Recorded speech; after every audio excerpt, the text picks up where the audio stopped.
Hello, my Aloha tribe, and welcome to the Aloha Perspective, where you get a little bit of something and a whole lot of everything. Happy Monday. It's Monday. It's April Fool's Day, and no, I've got nothing for you as far as April Fool's goes because I'm terrible at it. Anyways, I didn't really have anything. I was searching and searching and searching for something to talk about today, and I had nothing, so I thought, you know what? I'm just going to go with the Soul Truth Self-Awareness card deck, especially since we did the whole journey to wholeness, right? But upon opening it just now, I realized I had some clipped cards. So I think before I took my billionth mini sabbatical, I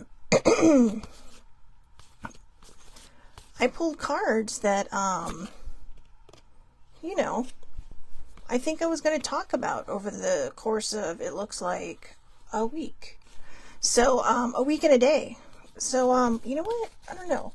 I'm going to save these because they don't feel right just yet. But let's just shuffle something and see what comes up for today. Okay? Excuse me. Good Lord. My throat has a frog in it this morning. Now I'm starting to wonder if those clipped things are the ones I'm supposed to do today. So, okay, let's see. Here's some.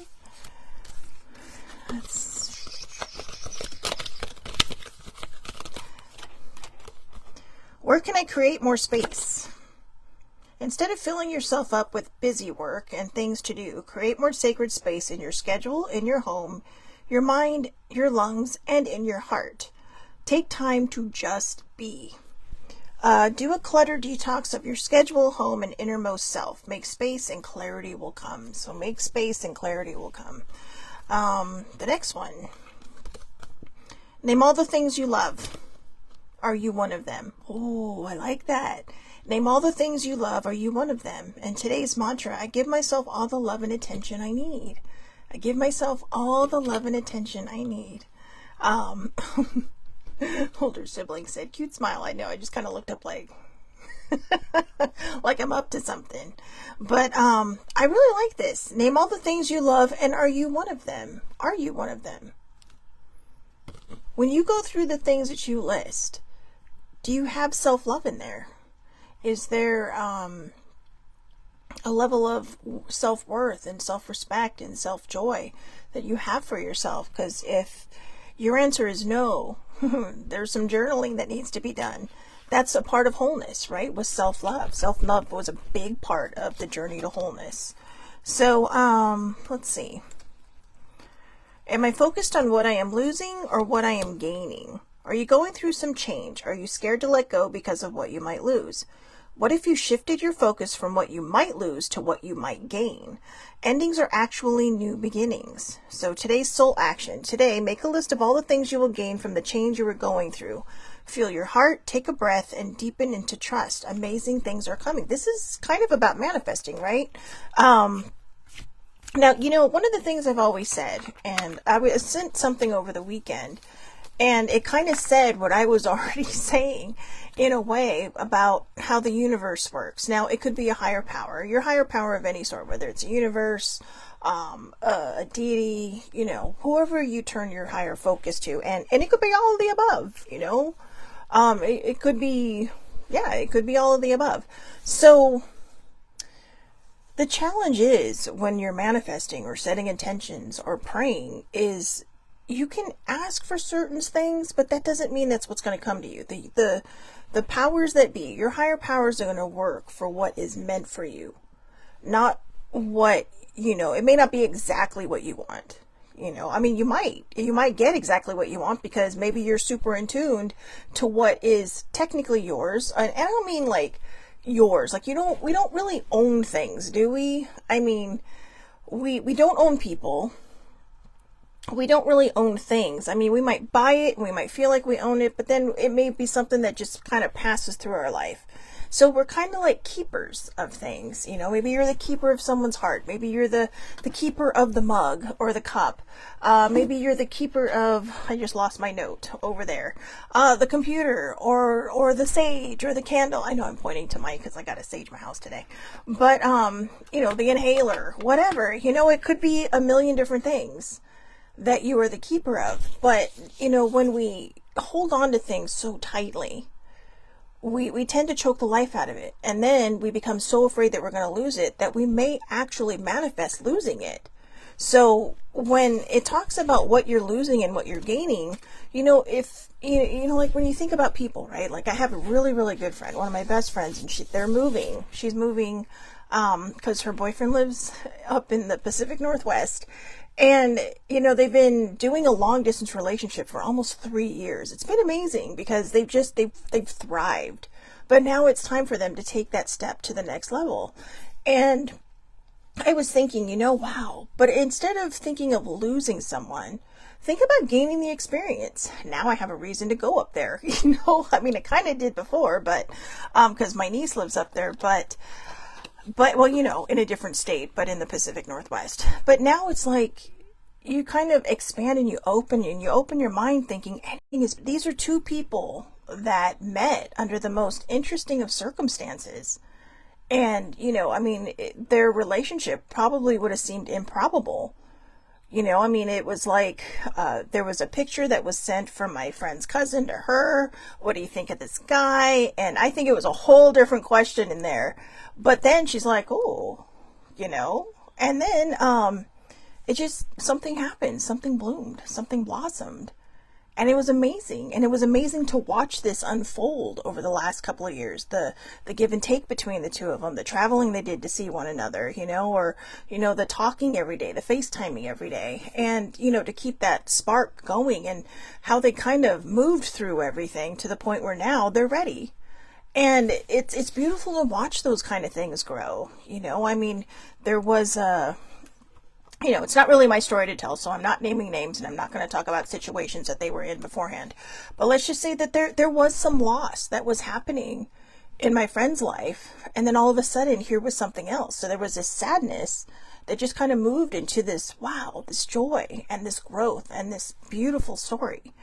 And like I said, it's been exciting to watch, because there is something so beautiful and so precious about watching a relationship grow, and especially one that you're really, really pulling for, right? Because it's a long distance thing, but they did it, and now they're progressing. And so here I was talking about, one of my best friends is moving, and it's kind of sad, and this is the person that I probably hung out with the most in the last couple of years, and the way I look at it is, good for you.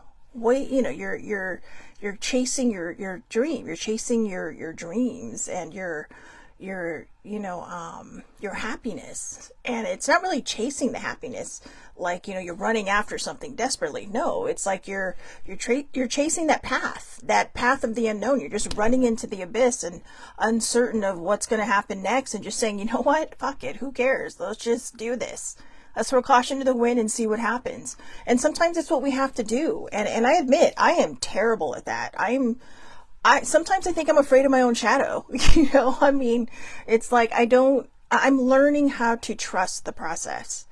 And trusting the process is hard. And when we talk about, what you're losing and what you're gaining, that really is a big, big rule of trusting the process.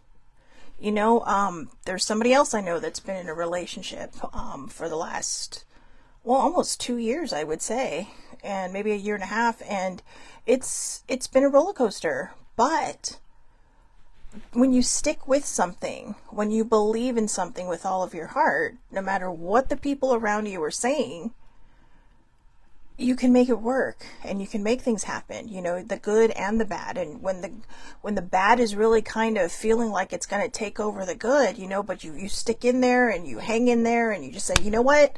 I believe in this. I know this is something that needs to happen. And then all of a sudden the dust clears, the storm moves on. or I should say the dust settles and the storm moves on, and then all of a sudden it's like everything feels like, okay, this is exactly where we need to be. And now, then you kind of just move forward. And I know I'm basing this on relationships, but I think the reason I'm saying that is because, I mean, I know I'm single.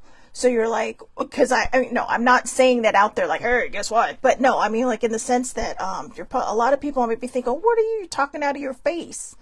But no, I see these things. That is one of the very few, that is one of the very few good things about, being single. Well, there's probably a lot of good things, but, is that you can see from the inside out, or the outside in, I should say, sorry. And you can see these things grow. And I mean, these are two relationships that were extremely different, and yet they're the same.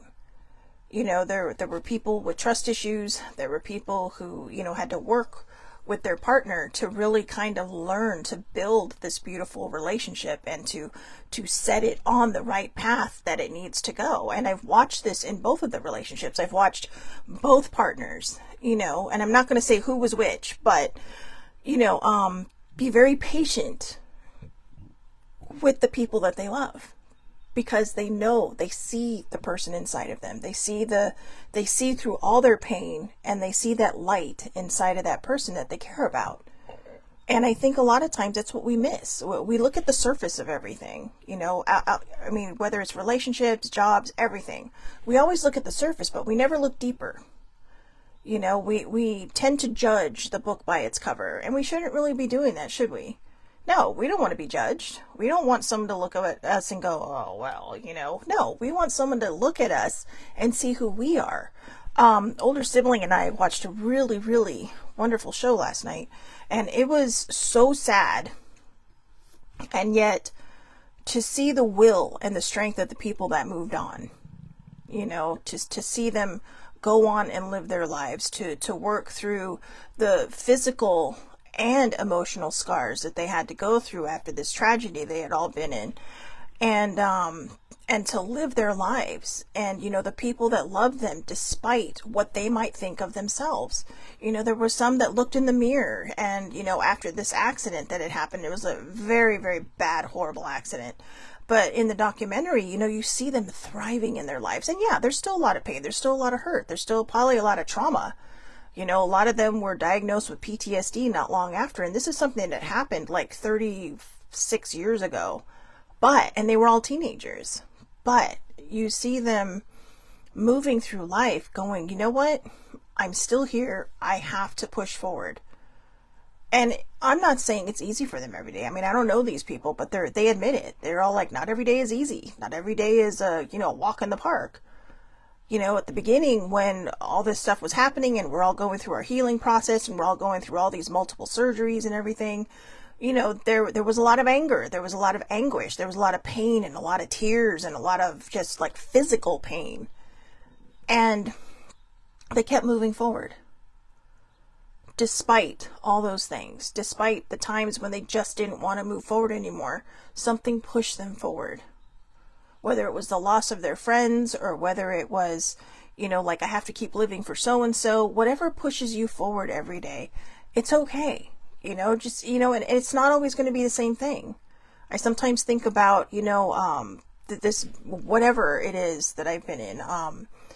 I've been in a very dark place for a while now, and I keep trying to climb out. And as I'm talking right now, all I'm thinking is that, this is not what my mom would have wanted for me. I mean, I don't know the things some of my mom might have been through in her life, or, what made her kind of the strong person that she was. She would have wanted me to just, to live the best life I can, to live my, I don't know if you can hear that, but that's my stomach is growling. But I know you see the smile, right? You're like, oh, but you're laughing and you're smiling, but there's like this void inside of me right now. And I don't know what it is. And it's been there for a couple of months now, probably since my birthday. And it's not because of my birthday. Okay. I know some people say, well, maybe you're struggling. No, I'm not. All right. Because I'll be honest with you. For those of you that don't know, I had heart surgery when I was 3. Every year after that has been a gift for me. I was born with a congenital heart defect. My heart is doing great. I'm doing fine. But every birthday, no matter what birthday it is, has always been a gift to me. But it feels like someone stole my joy, and I'm working really hard to get that back. I'm fighting for it. And I have to tell you, there have been times in my life when I was at the edge and almost jumped. Not literally, but just took that leap because I just couldn't anymore. And I know a lot of people don't understand that. I know a lot of people don't understand when people get to the edge, and some people do cross that line. And they'll say, well, they have 9 million reasons why somebody might have done it.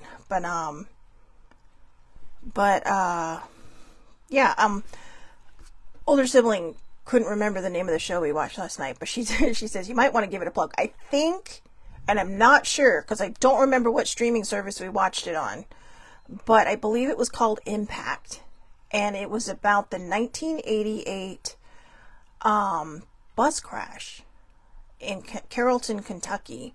It was a youth group that was on, they were returning from an amusement park.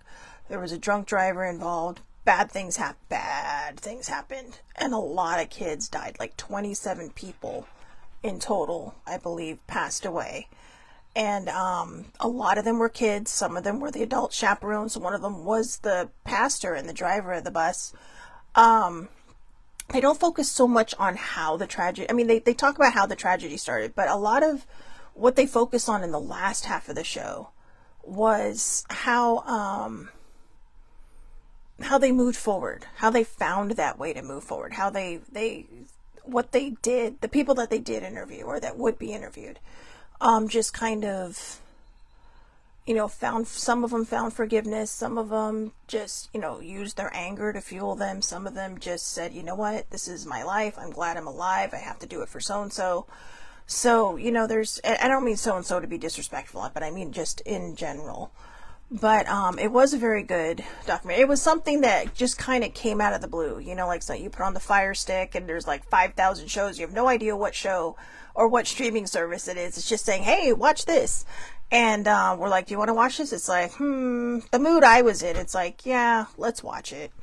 And it was actually very, it was uplifting, like kind of, it was bittersweet. There was so much sadness, but when you see these people and all the stuff they've been through and all the trials they've been through, and then you see them moving forward, you're just kind of like, wow, this is amazing. This is amazing. And so that's kind of what you want. That's kind of what you want to see. So, and what you might need to inspire you, like where, lots of things come out of tragedy, but it's up to us to push forward, to see where we can go. Excuse me. Anyway, so yeah, it was definitely a show to catch. I know this is kind of like, I don't know if I called this show Monday Thoughts or Monday Musings, but it really is kind of an amusing type of thing, because it's like we focus so much on what we're losing that we don't think about what we're gaining. And I think that's the negative aspect of where a lot of us are. It's like, yeah, well, this can't be great forever because you're always waiting for the other shoe to drop, right? Well, in a story I wrote, the one character says to the other, just pretend that, there are no more shoes.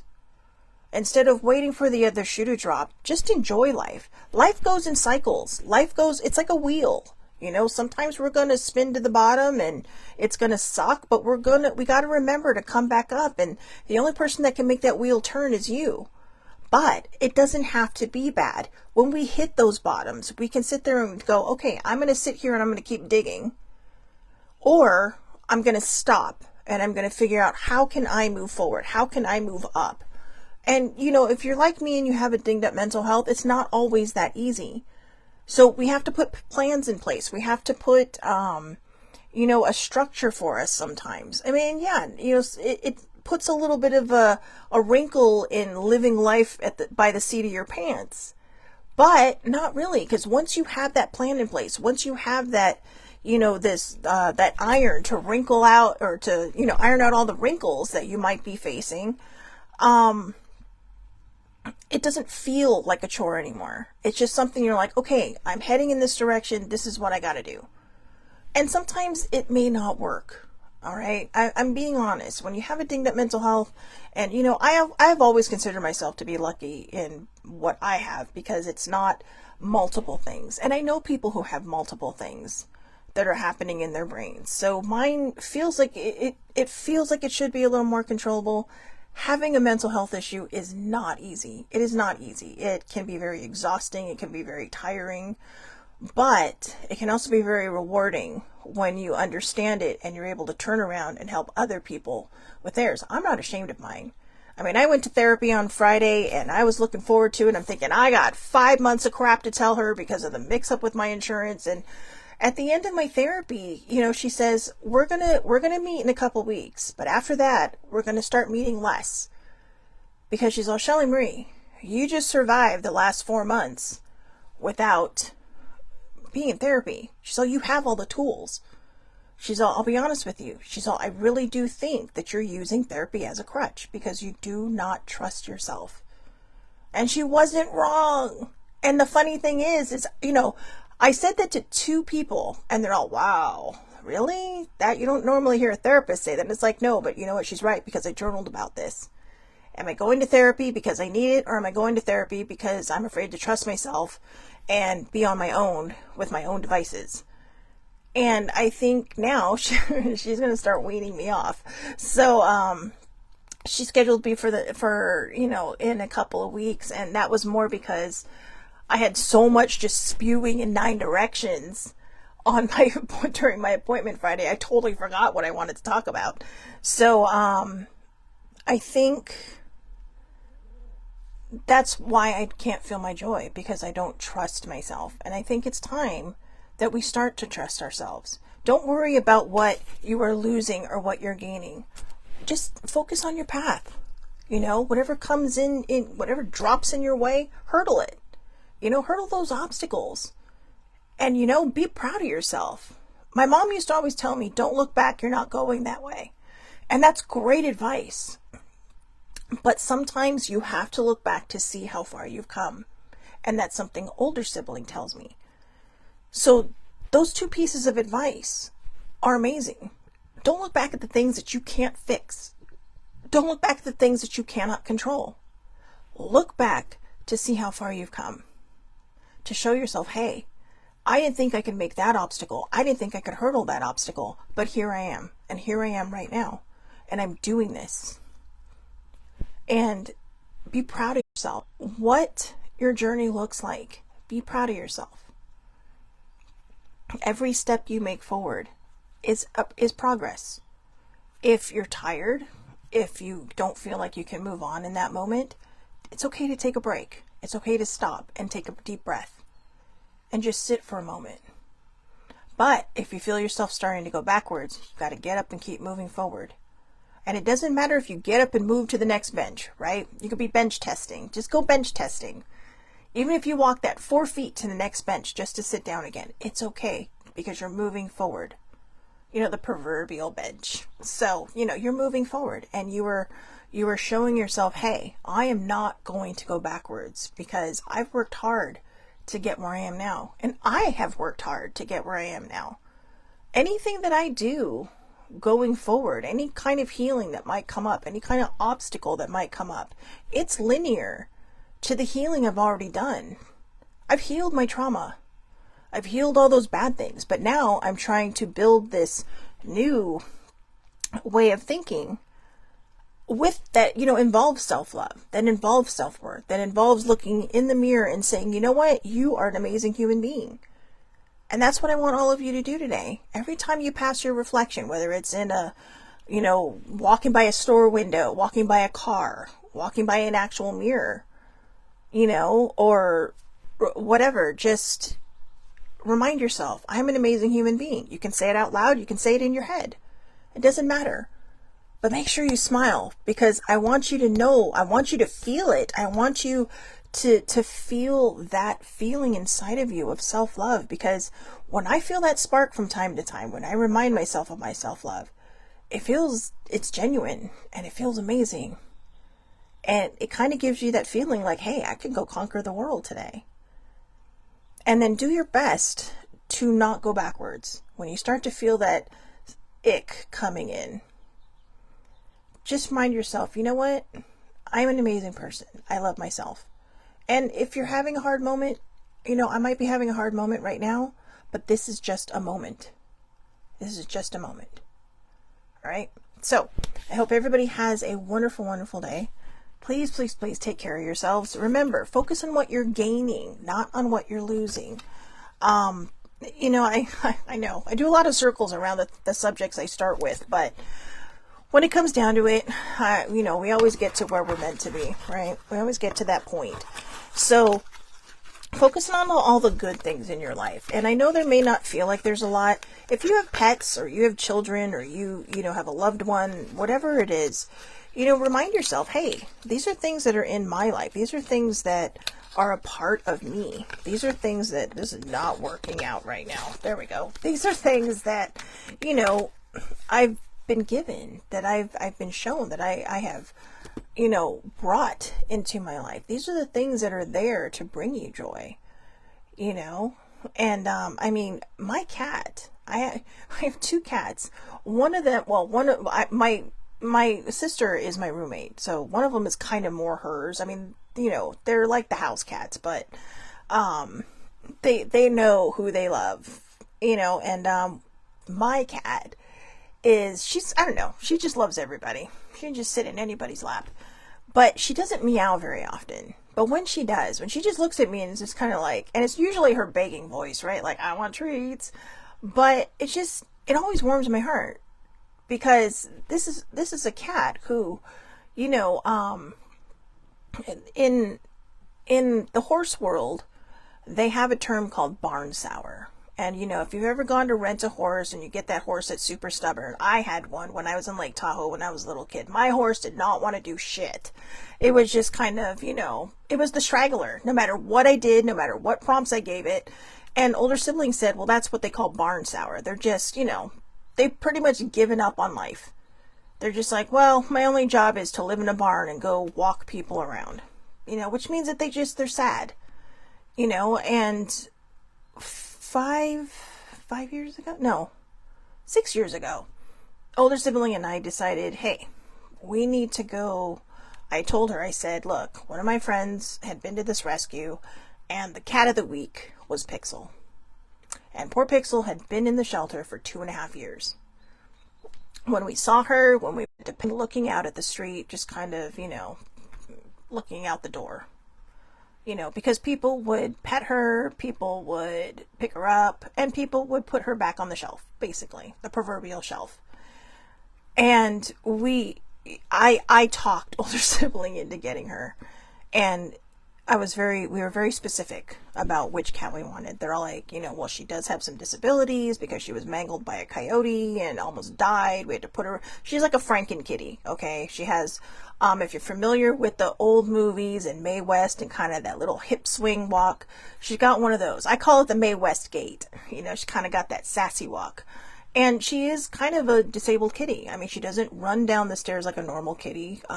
She does when she gets going. But if she's just going down the stairs, she's almost like a bunny hop, because her legs work different. And her tail doesn't really work because, it's starting to. I've been working with her and trying to heal her. So, but you might be asking, why am I telling the story? Well, because she had given up on her. I personally feel like she'd given up on herself, or she'd given up on people. People coming and putting her down and putting her back because she wasn't a kitten and she wasn't, normal.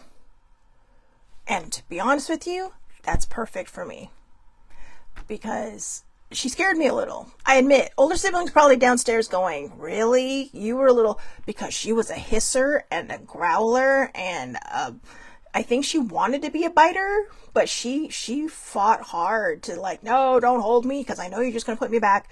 But the funny thing is when we put the carrier down, and mind you, this carrier is like, I mean, it's supreme. It is huge. You could probably fit like 2 cats in there or a small dog, and they still have plenty of room. It's a small crate basically.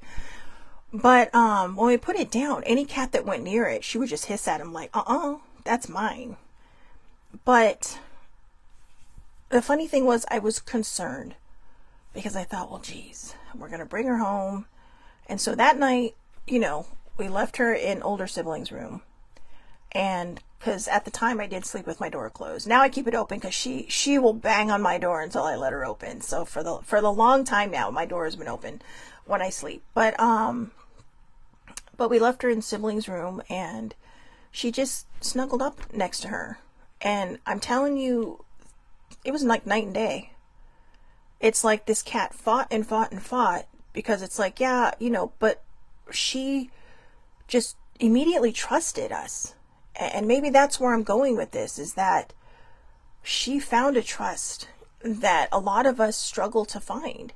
This is a cat who was, you know, an outdoor cat, mangled by a coyote, almost died, was surrendered by her owners.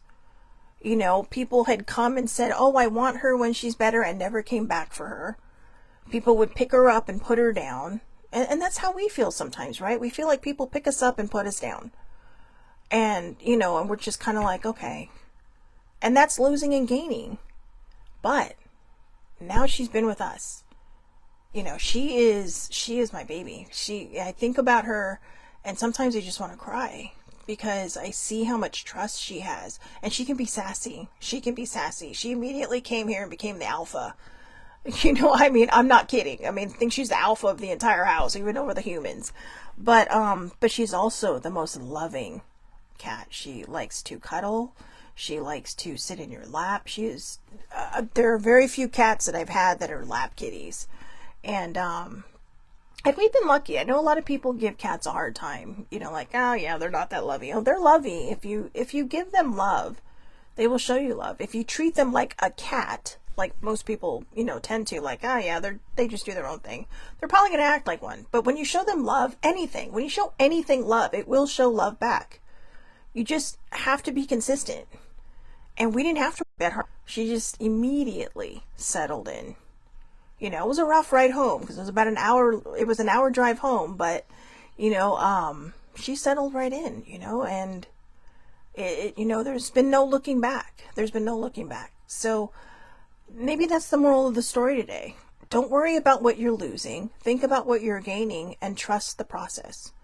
Absolutely trust the process. I've lived with this cat for almost 6 years, and I'm just learning her process now. I'm just learning that, you know, there was a lot of trust that she had to give us, that we weren't just going to bring her back.